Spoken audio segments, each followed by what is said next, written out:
Hello, good morning students. Today we are going to start the problems on the reconciliation statement. In the previous classes, I have already sent you the some of the pro forma of the reconciliation statement.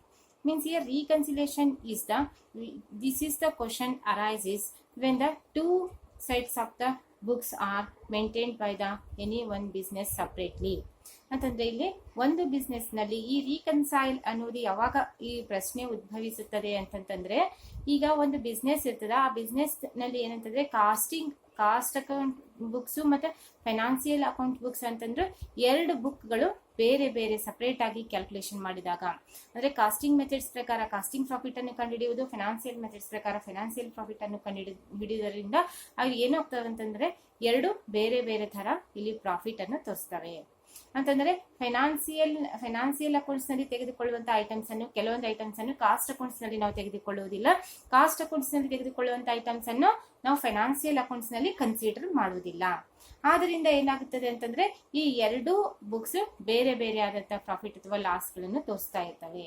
ಆದ್ದರಿಂದ ಇಲ್ಲಿ ನಾವ್ ಏನ್ ಮಾಡ್ಬೇಕು ಅಂತಂದ್ರೆ ಎರಡನ್ನು ನಾವು ಒಂದೇ ತರ ಮಾಡುವುದಕ್ಕಾಗಿ ಅಂತಂದ್ರೆ ಎರಡನ್ನು ಕೂಡಿಸಿ ನಾವು ಟ್ಯಾಲಿ ಮಾಡುವುದಕ್ಕಾಗಿ ಇಲ್ಲಿ ರೀಕನ್ಸಿಲೇಷನ್ ಸ್ಟೇಟ್ಮೆಂಟ್ ಅಂತಂದ್ರೆ ಸ್ಟೇಟ್ಮೆಂಟ್ ಅನ್ನು ಪ್ರಿಪೇರ್ ಮಾಡಬೇಕಾಗುತ್ತದೆ. ಅದರಿಂದ ಯಾವ ರೀತಿ ಇದನ್ನು ಪ್ರಿಪೇರ್ ಮಾಡಬೇಕು ಅದರಿಂದ ಫಾರ್ಮಾ ನಿಮಗೆ ಲಾಸ್ಟ್ ಕ್ಲಾಸ್ ನಲ್ಲಿ ನಾನು ಪ್ರೀವಿಯಸ್ ಕ್ಲಾಸ್ ನಲ್ಲಿ ನಿಮಗೆ ವಾಟ್ಸ್ಆಪ್ ನಲ್ಲಿ ಮೆಸೇಜ್ ಹಾಕಿದ್ದೆ. ನಾನು ಅದ್ರ ಬಗ್ಗೆ ನೋಟ್ಸ್ ಕೂಡ ನಿಮಗೆ ಕಳಿಸಿದ್ದೇನೆ. ಆ ನೋಟ್ಸ್ ಅನ್ನು ನೀವು ಓದ್ಕೊಳ್ಳಿ. ಈ ಚಾಪ್ಟರ್ ನಲ್ಲಿ ನಿಮಗೆ 2 ಮಾರ್ಕ್ಸ್ ಕ್ವಶನ್ಸ್ ಕೂಡ ಕೇಳ್ತಾರೆ. ಅಂತಂದ್ರೆ what do mean by reconcile, what do mean by reconciliation statement, why here we going to prepare the reconciliation statement, where it is need the reconciliation. Then these are the some of the questions arises for 2 marks ಅಂತ ಹೇಳ್ಬೋದು. ಅಂದ್ರೆ 2 marks ಈ type ನಿಮಗೆ questions ಬರ್ತಾವ. ಈಗ ನಾವು ಏನ್ ಮಾಡೋಣ ಅಂತಂದ್ರೆ ಪ್ರಾಬ್ಲಮ್ ಅನ್ನು ನಾವು ಸ್ಟಾರ್ಟ್ ಮಾಡೋಣ. ಯಾವ ರೀತಿ ನಾವು ಪ್ರಾಬ್ಲಮ್ ಸ್ಟಾರ್ಟ್ ಮಾಡ್ಬೇಕಂದ್ರೆ ಫಸ್ಟ್ ನೀವು ಆ ಫಾರ್ಮಾ ಅನ್ನು ಸರಿಯಾಗಿ ನೋಡ್ಕೋಬೇಕು. ಅಂತಂದ್ರೆ ನಾವು ರೀಕನ್ಸಿಲೇಷನ್ ಸ್ಟೇಟ್ಮೆಂಟ್ ಕೂಡ ಹಾಕ್ಬಹುದು ಅಥವಾ ಅಕೌಂಟ್ ಕೂಡ ಹಾಕ್ಬಹುದು. ಅಂತಂದ್ರೆ ಮೆಮೊರಂಡಮ್ ಆಫ್ ಅಕೌಂಟ್ ಅನ್ನು ಮೆಮೊರಂಡಮ್ ಆಫ್ ರೀಕನ್ಸಿಲೇಷನ್ ಅಕೌಂಟ್ ಅಂತಂದು ಇಲ್ಲಿ ಅಕೌಂಟ್ ಅನ್ನು ಕೂಡ ನಾವು ಹಾಕ್ಬಹುದು. ಆದ್ರೆ ನಿಮ್ಗೆ ನಾನು ಸ್ಟೇಟ್ಮೆಂಟ್ ಹಾಕಿ ನಾ ಪ್ರಾಬ್ಲಮ್ಸ್ ಅನ್ನು ನಾನು ಬಿಡಿಸ್ತೀನಿ. ಅದಕ್ಕೆ ಸ್ಟೇಟ್ಮೆಂಟ್ ಏನ್ ಫಾರ್ಮಾ ಅದಲ್ಲ ಆ ಫಾರ್ಮಾ ಅನ್ನು ನೀವು ಸರಿಯಾಗಿ ನೋಡ್ಕೋಬೇಕು. ಅಂತಂದ್ರೆ ಯಾವ ರೀತಿ ನಾವು ರೀಕನ್ಸಿಲೇಷನ್ ಸ್ಟೇಟ್ಮೆಂಟ್ ಅನ್ನು ಸ್ಟಾರ್ಟ್ ಮಾಡ್ಬೇಕು ಅಂತಂದ್ರೆ ಫಸ್ಟ್ ಪಾಯಿಂಟ್ ಅಂತಂದ್ರೆ ಇಲ್ಲಿ profit as per cost accounting R loss as per financial accounting ಒಂದು ಆಪ್ಷನ್. ಈ ರೀತಿ ಆದ್ರೂ ಸ್ಟಾರ್ಟ್ ಮಾಡಬಹುದು ಅಥವಾ profit as per financial accounts R loss as per cost account ಅಂತಂದು ನಾವು ಈ ಸ್ಟೇಟ್ಮೆಂಟ್ ಅನ್ನು ಸ್ಟಾರ್ಟ್ ಮಾಡ್ತೀವಿ. ಮೊದಲನೇ ಪಾಯಿಂಟ್ ಏನ್ರಿ ಇಲ್ಲಿ profit as per cost account, loss as R loss as per financial account. ಒಂದ್ ಅಕೌಂಟ್ ನಲ್ಲಿ ಪ್ರಾಫಿಟ್ ಇದ್ರೆ ಇನ್ನೊಂದು ಅಕೌಂಟ್ ನಲ್ಲಿ ಲಾಸ್ ಅಂತ ನಾನು ಹೇಳ್ತಾ ಇದ್ದೀನಿ. ನೀವು ಇಲ್ಲಿ 4 ಆಪ್ಷನ್ಸ್ ಬರ್ತಾವೆ ಕರೆ ಅಂತಂದ್ರೆ ಇಲ್ಲಿ cost accounting profit, financial accounting profit, cost accounting loss, financial account ನಲ್ಲಿ ಇದ್ದಂತ ಲಾಸ್. ಈ 4 ನಾವು ತೆಗೆದುಕೊಂಡು ರೀಕನ್ಸಿಲೇಷನ್ ಸ್ಟೇಟ್ಮೆಂಟ್ ಅನ್ನು ನಾವು ಸ್ಟಾರ್ಟ್ ಮಾಡ್ತೀವಿ. ಆದ್ರೆ ಒಂದು ಪ್ರಾಫಿಟ್ ಇನ್ನೊಂದು ಲಾಸ್ಗೆ ನಾವು ಜೋಡಿ ಮಾಡ್ಕೋತೀವಿ. ಯಾವ ರೀತಿ ಅಂದ್ರೆ ಕಾಸ್ಟಿಂಗ್ ಪ್ರಾಫಿಟ್ ಇದ್ರ ಫೈನಾನ್ಸಿಯಲ್ ಲಾಸ್ ಇರಬೇಕು, ಫೈನಾನ್ಸಿಯಲ್ ಪ್ರಾಫಿಟ್ ಇದ್ರ ಕಾಸ್ಟಿಂಗ್ ಲಾಸ್ ಅಂತ ನಾವು ತೋರಿಸ್ತೀವಿ. ಈ ಫಾರ್ಮುಲಾದಲ್ಲಿ ತೋರಿಸಿದ್ವು. ಆದ್ಮೇಲೆ ಏನ್ ಮಾಡ್ಬೇಕಂದ್ರೆ ಈಗ 2 ಕಾಲಮ್ ನಾವು ಹಾಕ್ಬೇಕು. ರೀಕನ್ಸಿಲೇಷನ್ ಸ್ಟೇಟ್ಮೆಂಟ್ ಅಲ್ಲಿ 2 ಕಾಲಮ್ ಅನ್ನು ಹಾಕಿ ನಾವು ಪ್ರಾಬ್ಲಮ್ ಅನ್ನು ಸ್ಟಾರ್ಟ್ ಮಾಡ್ತೀವಿ. ಈ 2 ಕಾಲಮ್ ಅಂತಂದ್ರೆ ಒಂದು ಟೋಟಲ್ ಅಂತಂದು ನಾವು ತಗೋತೀವಿ. ಇದೊಂದು ರುಪೀಸ್ ಅಂತ ಇನ್ನರ್ ಕಾಲಮ್ ನಲ್ಲಿ ನಾವು ಅಮೌಂಟ್ಸ್ ಅನ್ನು ನಾವು ಬರೆಯುವುದಕ್ಕಾಗಿ 2 ಕಾಲಮ್ ಅನ್ನು ಹಾಕಬೇಕು. ಆದ್ದರಿಂದ ಈ 2 ಕಾಲಮ್ ಹಾಕಿದ್ಮೇಲೆ first profit as per cost accounting ನಾ ಹೇಳ್ತಾ ಇದ್ದೀನಿ. Profit as per cost accounting R loss as per financial accounting ಅಂತಂದ್ರೆ ನಿಮ್ಗೆ ಫೈನಾನ್ಸಿಯಲ್ ಅಕೌಂಟ್ ನಲ್ಲಿ ಲಾಸ್ ಕೊಟ್ಟಿದ್ರ ಅಥವಾ ಕಾಸ್ಟ್ ಅಕೌಂಟ್ ನಲ್ಲಿ ಪ್ರಾಫಿಟ್ ಅನ್ನು ಕೊಟ್ಟಿದ್ರ ಅದನ್ನು ಔಟರ್ ಕಾಲಮ್ ನಲ್ಲಿ ನೀವು ಅದನ್ನು ಫೀಡ್ ಮಾಡಬೇಕು. ತದನಂತರ ಇದರಲ್ಲಿ ಕೆಲವೊಂದು ಐಟಮ್ಸ್ ಅನ್ನು ಆಡ್ ಮಾಡಬೇಕು, ಕೆಲವೊಂದು ಐಟಮ್ಸ್ ಅನ್ನು ಲೆಸ್ ಮಾಡಬೇಕು. ಯಾವ ಆಡ್ ಮಾಡಬೇಕು ಐಟಮ್ಸ್ ಅಂತಂದ್ರೆ ಆಡ್ ಅಂತ ತಗೋರಿ. ಆಮೇಲೆ ಆಡ್ ಅಂತ ತಗೊಂಡು ಫಸ್ಟ್ ಓವರ್ ವ್ಯಾಲ್ಯೂಯೇಷನ್ ಅಥವಾ over absorption of items, over heads, those are in cost accounting. ಅಂತಂದ್ರೆ ಇಲ್ಲಿ ಕಾಸ್ಟ್ ಅಕೌಂಟ್ ನಲ್ಲಿ ಮತ್ತೆ ಫೈನಾನ್ಸಿಯಲ್ ಅಕೌಂಟ್ ನಲ್ಲಿ ಕೆಲವೊಂದು ಐಟಮ್ಸ್ ಅನ್ನು ನಾವು ಏನ್ ಮಾಡ್ತಾ ಇದೀವಿ, ನಾವು ರೆಕಾರ್ಡ್ ಮಾಡಿರ್ತೀವಿ.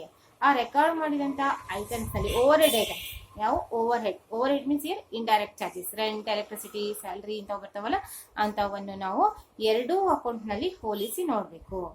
ಕಾಸ್ಟ್ ಅಕೌಂಟ್ನಲ್ಲಿ ಜಾಸ್ತಿ ಇದ್ರೆ ಅದಕ್ಕೆ ಏನಂತೀವಿ ಓವರ್ ಅಬ್ಸಾರ್ಪ್ಷನ್ ಅಥವಾ over valuation of over heads in cost accounting. ಇದು ಏನು ಮಾಡಬೇಕು, ಈ ಐಟಮ್ ಆ್ಯಡ್ ಮಾಡಬೇಕು. ಎರಡನೇ ಯಾವುದು ಅಂತಂದರೆ in some of the items those are credited in the financial accounts. Financial ಅಕೌಂಟ್ನಲ್ಲಿ ಕ್ರೆಡಿಟ್ ಮಾಡಿದಂಥ ಐಟಮ್ಸ್. ಮತ್ತು ಕೆಲವೊಂದು items those are only charge in the cost accounting. Costing ಬುಕ್ನಲ್ಲಿ ನಾವು ಚಾರ್ಜ್ ಮಾಡುವಂಥ ಅಕೌಂಟ್ಸನ್ನು, ರೆಕಾರ್ಡ್ ಮಾಡುವಂಥ ಐಟಮ್ಸನ್ನು ನಾವು ತಗೋಬೇಕು. ತದನಂತರ ಇನ್ನೊಂದು ನೋಡ್ರಿ important things, over valuation of the opening stock, under valuation of the closing stock. Over valuation of the opening stock, under valuation of the closing stock. ಇಷ್ಟು ಐಟಮ್ಸ್ ಅನ್ನು ನೀವು ಆ್ಯಡ್ ಮಾಡ್ಕೋಬೇಕು. ತದನಂತರ ಲೆಸ್ ಮಾಡುವ ಐಟಮ್ಸ್ ಅಂದರೆ ಇದಕ್ಕೆ ಅಪೋಸಿಟ್ ಇರುವಂಥದ್ದು ನೋಡ್ರಿ. Over valuation of the over heads ಅನ್ನು ನೀವು ಆ್ಯಡ್ ಮಾಡಿದರೆ ಅಂಡರ್ ವ್ಯಾಲ್ಯೂಯೇಷನ್ ಅಥವಾ under absorption of the over heads ಅನ್ನು ನೀವು ಲೆಸ್ ಮಾಡಬೇಕು. Under absorption of the over heads in cost accounts only. Cost accounts ನಲ್ಲಿ ಇದ್ದಂತ ಓವರ್ ಹೆಡ್ಸ್ ಅನ್ನು ಫೈನಾನ್ಸಿಯಲ್ ಅಕೌಂಟ್ಸ್ ನಲ್ಲಿ ಇದ್ದಂತ ಓವರ್ ಹೆಡ್ಸ್ ಒಂದಿಗೆ ನಾವು ಕಂಪೇರ್ ಮಾಡಿ ನೋಡಿದಾಗ ಅವಾಗ ನಮ್ಗೆ ಏನಂತಂದ್ರೆ ಇಲ್ಲಿ ಕಾಸ್ಟ್ ಅಕೌಂಟ್ ನಲ್ಲಿ ಜಾಸ್ತಿ ಇದ್ರೆ ಅದಕ್ಕೆ ನಾವು ಓವರ್ ವ್ಯಾಲ್ಯೂಯೇಷನ್ ಅಂತೀವಿ. ಕಾಸ್ಟ್ ಅಕೌಂಟ್ ನಲ್ಲಿ ಕಡಿಮೆ ಇದ್ರೆ ಅದಕ್ಕೆ ನಾವು ಅಂಡರ್ ವ್ಯಾಲ್ಯೂಯೇಷನ್ ಅಂತೀವಿ. ಫಾರ್ ಎಕ್ಸಾಂಪಲ್ ರೆಂಟ್ ಅಂತ ಇರ್ತದ.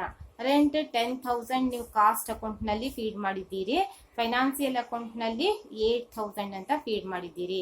ಈಗ ಎರಡನ್ನು ನಾವು ನೋಡಿದಾಗ 10,000 ಕಾಸ್ಟ್ ಅಕೌಂಟ್ ನಲ್ಲಿ ಆಯ್ತು, 8,000 ಫೈನಾನ್ಸಿಯಲ್ ಅಕೌಂಟ್ ನಲ್ಲಿ ಆಯ್ತು. ಇಲ್ಲಿ ಡಿಫ್ರೆನ್ಸ್ ಎಷ್ಟು 2,000 ಏನಾಯ್ತಿದು over valuation of cost accounts.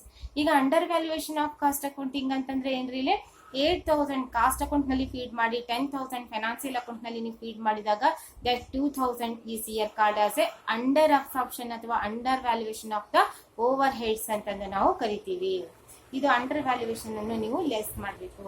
ತದನಂತರ ಪ್ಯೂರ್ಲಿ ಫೈನಾನ್ಸಿಯಲ್ ಚಾರ್ಜಸ್ ಅಥವಾ ಎಕ್ಸ್ಪೆನ್ಸಿಸ್ ಅಂತ ಇರ್ತಾವಲ್ಲ, ಇನ್ಕಮ್ಸ್ ಅನ್ನು ನಾವು ಆ್ಯಡ್ ಮಾಡಿದ್ರೆ ಎಕ್ಸ್ಪೆನ್ಸಿಸ್ ಅನ್ನು ನಾವು ಇಲ್ಲಿ ಲೆಸ್ ಮಾಡ್ತೀವಿ.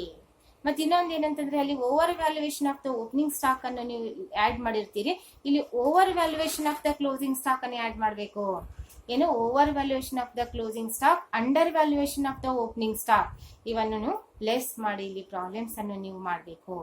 ಈಗಾಗಲೇ ನಾನು ಸಾಕಷ್ಟು ಪ್ರಾಬ್ಲಮ್ಸ್ ಅನ್ನು ಸಾಕಷ್ಟಲ್ಲ 2014 ಇಂದ ಹಿಡ್ಕೊಂಡು ನಿಮಗೆ 2019 ವರೆಗೂ ಕ್ವಶನ್ಸ್ ಅನ್ನು ನಿಮಗೆ ವಾಟ್ಸಪ್ ನಲ್ಲಿ ನಾ ಹಾಕಿದ್ದೀನಿ. ಈ ಕ್ವಶನ್ಸ್ ಅನ್ನು ನೀವು ಬರೆದಿಟ್ಕೋರಿ ಅಂತ ನಾನು ನಿಮ್ಗೆ ಹೇಳಿದ್ದೆ. ಈ ಕ್ವಶನ್ಸ್ ನಲ್ಲಿ ಮೊದಲನೇದು 2014ಗೆ ಸಂಬಂಧಪಟ್ಟಂತ ಕ್ವಶನ್ಸ್ ಅನ್ನು ನಾನು ನಿಮಗೆ ಬಿಡ್ಸ್ ತೋರಿಸ್ತಾ ಇದ್ದೀನಿ ನೋಡ್ರಿ. 2014ಗೆ ಸಂಬಂಧಪಟ್ಟಂತ ಕ್ವಶನ್ಸ್ ನಲ್ಲಿ ನಿಮ್ಗೆ ಏನ್ ಕೊಟ್ಟಿದ್ದಾರೆ ಅಂತಂದ್ರೆ ಈ ಪ್ರಾಬ್ಲಮ್ಸ್ ಅನ್ನು ಸರಿಯಾಗಿ ನೋಡ್ಕೋರಿ. 2014 ಕ್ವಶನ್ 5 ಮಾರ್ಕ್ಸ್ ಕ್ವಶನ್ಸ್. ಇಲ್ಲಿ from the following particulars prepare reconciliation statement as and certain costing profit or loss. Net profit as per financial profit and loss account is a 50,000. ನೋಡ್ರಿ, ನಿಮ್ಗೆ ರೀಕನ್ಸಿಲಿಯೇಷನ್ ಸ್ಟೇಟ್ಮೆಂಟ್ ಅನ್ನು prepare ಮಾಡ್ರಿ ಅಂತ ಹೇಳ್ತಾ ಇದ್ದಾರೆ. ಇಲ್ಲಿ ಈ ಪ್ರಿಪೇರ್ ಮಾಡಿ ನಿಮ್ಗೆ ಏನ್ ಕಂಡುಹಿಡಿಯಿರಿ ಅಂತಂದ್ರೆ ಕಾಸ್ಟ್ ಅಕೌಂಟ್ ನಲ್ಲಿ ಇರುವಂತಹ ಪ್ರಾಫಿಟ್ ಅಥವಾ ಲಾಸ್ ಅನ್ನು ನಾವು ಫೈಂಡ್ ಔಟ್ ಮಾಡಬೇಕು. ಈ ಪ್ರಾಬ್ಲಮ್ ನಲ್ಲಿ ಏನ್ ಕೊಟ್ಟಿದ್ದಾರೆ ಅವರು, net profit as per financial profit ಅಂತಂದ್ರೆ ಫೈನಾನ್ಸಿಯಲ್ ಅಕೌಂಟ್ ನಲ್ಲಿ ಇರುವಂತಹ ಪ್ರಾಫಿಟ್ ಅನ್ನು ನಿಮಗೆ ಕೊಟ್ಟಿದ್ದಾರೆ. ಫೈನಾನ್ಸಿಯಲ್ ಅಕೌಂಟ್ ನಲ್ಲಿ ಇರುವಂತಹ ಪ್ರಾಫಿಟ್ ಅನ್ನು ತೆಗೆದುಕೊಂಡು ನೀವು ಇದರಲ್ಲಿ ಆಡ್ ಮಾಡಬೇಕು ಮತ್ತೆ ಲೆಸ್ ಮಾಡ್ಬೇಕಂತ. ಕೆಲವೊಂದು ಐಟಮ್ಸ್ ಅನ್ನು ಆಡ್ ಮಾಡಬೇಕು, ಕೆಲವೊಂದು ಐಟಮ್ಸ್ ಅನ್ನು ಲೆಸ್ ಮಾಡಬೇಕು ಅಂತ ಹೇಳಿದ್ದೆ ನಾನು. ಅದರ ಪ್ರಕಾರ ನಾವು ಇಲ್ಲಿ ಪ್ರಾಬ್ಲಮ್ ಅನ್ನು ನಾವು ಬಿಡಿಸಬೇಕು. ನೋಡ್ರಿ, ಪ್ರೊಫಾರ್ಮಾ ಏನ್ ಕೊಟ್ಟಿದ್ದೀನಲ್ಲ, ಪ್ರೊಫಾರ್ಮಾ ಸರಿಯಾಗಿ ನೋಡ್ಕೋರಿ. ಅದು costing profit and financial loss ಇದೆ. ಈ ರೀತಿ ಕೊಟ್ಟಾಗ ಆಡ್ ಮತ್ತೆ ಲೆಸ್ ಐಟಮ್ಸ್ ಅನ್ನು ನೋಡ್ಕೋರಿ. ಅದೇ ನಿಮ್ಗೆ ಅಪೋಸಿಟ್ ಕೊಟ್ಟಾಗ ಏನು ಫೈನಾನ್ಸಿಯಲ್ ಪ್ರಾಫಿಟ್ ಮತ್ತೆ ಕಾಸ್ಟಿಂಗ್ ಲಾಸ್ ಕೊಟ್ಟಾಗ ಆಡ್ ಇದ್ದಂತ ಐಟಮ್ಸ್ ಅನ್ನು ಲೆಸ್ ಮಾಡಬೇಕು, ಲೆಸ್ ಇದ್ದಂತ ಐಟಮ್ಸ್ ಅನ್ನು ಆಡ್ ಮಾಡಬೇಕು. ಒಂದು ಸರಿಯಾಗಿ ನೀವು ಪರ್ಫಾರ್ಮ್ ಅನ್ನು ನೆನ್ಪಿಟ್ಕೋರಿ. ಅಪೋಸಿಟ್ ಬಂದಾಗ ಅಪೋಸಿಟ್ ಅನ್ನು ನೀವು ಮಾಡ್ಬೇಕಾಗ್ತದ. ನೋಡ್ರಿ, ಇಲ್ಲಿ ನಾನು ಪ್ರಾಬ್ಲಮ್ ನಿಮ್ಗೆ ಗೊತ್ತಿಸ್ತೀನಿ, ನಾನು ಓದ್ತಾ ಇದ್ದೀನಿ. ನಿಮ್ಗೆ ಏನ್ ಕೊಟ್ಟಿದ್ದಾರೆ ಅಂತಂದ್ರೆ ಕಾಸ್ಟಿಂಗ್ ಪ್ರಾಫಿಟ್ ಅಥವಾ ಲಾಸ್ ಅನ್ನು ಕಂಡುಹಿಡಿಬೇಕು. ನಿಮ್ಗೆ ಏನ್ ಕೊಟ್ಟಿದ್ದಾರೆ ಅಂದ್ರೆ ಫೈನಾನ್ಸಿಯಲ್ ಪ್ರಾಫಿಟ್ ಅನ್ನು ಕೊಟ್ಟಿದ್ದಾರೆ. ತದನಂತರ opening stock was overvalued in cost accounting as compared to the financial accounting 2000. ಅಂದ್ರೆ ಏನ್ರಿ, over valuation of the opening stock. Over valuation of the opening stock ಅಂತ ನಿಮ್ಗೆ ಕೊಟ್ಟಿದ್ದಾರೆ. ನಾವು over valuation of the opening stock add ಮಾಡ್ಬೇಕು ಅಂತ ಹೇಳಿದ್ದೆ. ಯಾವಾಗ ಕಾಸ್ಟಿಂಗ್ ಪ್ರಾಫಿಟ್ ಕೊಟ್ಟಿದ್ದಾಗ ಆಡ್ ಮಾಡ್ಬೇಕು. ಆದ್ರೆ ನಮ್ಗೆ ಇಲ್ಲಿ ಫೈನಾನ್ಸಿಯಲ್ ಪ್ರಾಫಿಟ್ ಕೊಟ್ಟಿದ್ದಕ್ಕ ಇದನ್ನು ನಾವು ಲೆಸ್ ಮಾಡ್ಕೋಬೇಕು. ತದನಂತರ ನೋಡ್ರಿ ಇನ್ನೊಂದು items, administrative overheads charged on financial books is 20,000 but recovered in costing books is 40,000.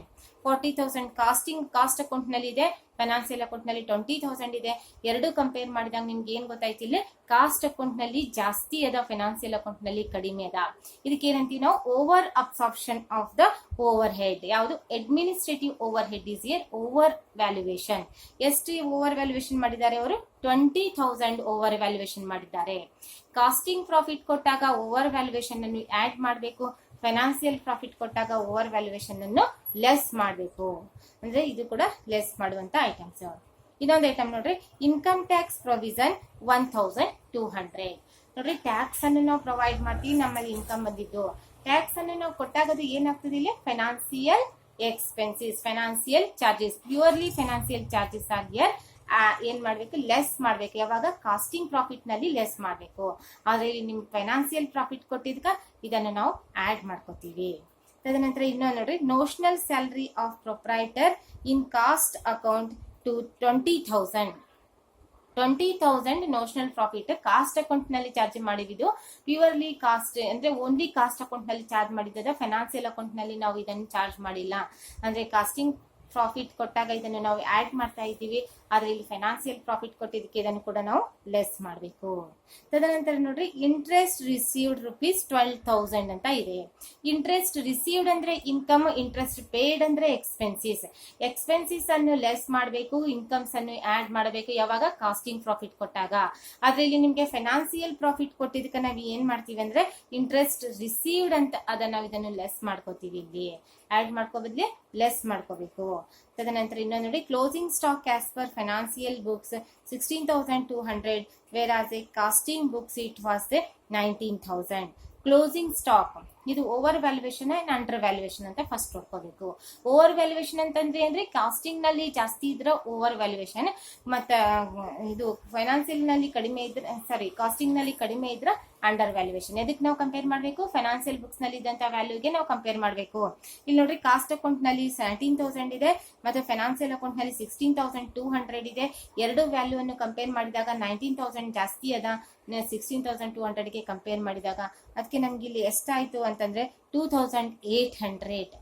ಏನಿದು ಎರಡರಲ್ಲಿ ವ್ಯತ್ಯಾಸ ಇರುವಂತ ಇಷ್ಟು ಜಾಸ್ತಿ ಆಯ್ತು. ಅಂದ್ರೆ ಇದೇನ್ರಿ, over valuation of the closing stock. Over valuation of the closing stock ಅನ್ನು ನಾವು ಏನ್ ಮಾಡ್ತಾ ಇದ್ದೀವಿ ಅಂತಂದ್ರೆ, ನಾವು ಲೆಸ್ ಮಾಡ್ತಾ ಇದ್ದೀವಿ. ಯಾವಾಗ, ಕಾಸ್ಟಿಂಗ್ ಪ್ರಾಫಿಟ್ ಕೊಟ್ಟಾಗ. ಆದ್ರೆ ಫೈನಾನ್ಸಿಯಲ್ ಪ್ರಾಫಿಟ್ ಕೊಟ್ಟಿದ್ಕ ಇದನ್ನು ನಾವು ಆಡ್ ಮಾಡ್ಕೋಬೇಕು. ಇಷ್ಟು ಐಟಮ್ಸ್ ತಗೊಂಡು ನಾವು ಇಲ್ಲಿ ಒಂದು ಪ್ರಾಬ್ಲಮ್ ಅನ್ನು ನಾನು ಬಿಡಿಸಿದ್ದೀನಿ. ಈ ಪ್ರಾಬ್ಲಮ್ ಅನ್ನು ಬಿಡಿಸಿದಾಗ ನಿಮ್ಗೆ ಏನ್ ಬರ್ತದೆ ಅಂತಂದ್ರೆ, ಇಲ್ಲಿ ಆನ್ಸರ್ ಅಂದ್ರೆ ಕಾಸ್ಟಿಂಗ್ ನಲ್ಲಿ ಲಾಸ್ನು ಬರಲ್ಲ, ಪ್ರಾಫಿಟ್ನು ಬರಲ್ಲ, ನಿಮ್ಗೆ ನಿಲ್ ಬರ್ತದ ಅಂತಂದ್ರೆ ನಾವು ಎಲ್ಲಿಂದ ಸ್ಟಾರ್ಟ್ ಮಾಡ್ಬೇಕಿದು, net profit as per financial account 50,000.